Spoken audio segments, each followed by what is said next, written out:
Hello mga moms! Alam nyo ba na ang tikoy pala is masarap gawing lumpia? Kaya ito, sinubukan ko siya. Kasama ng lumpiang tikoy, nagluto din ako ng pork belly. Grineld ko lang ito sa aking multi-cooker. Tapos nilagyan lang ng konting oyster sauce para at least magandang tingnan, medyo reddish.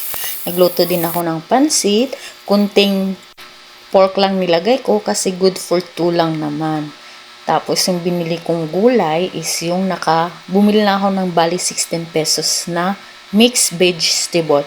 Naglagay din ako ng squid ball at quail egg.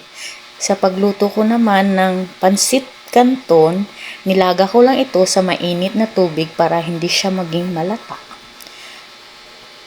Ayan, ito na nga po siya.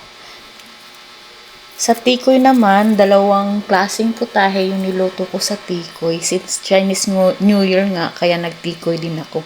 Yung isa nilagyan ko ng itlog at pinrito, habang ang isang putahe naman ay ginawa kong lumpia.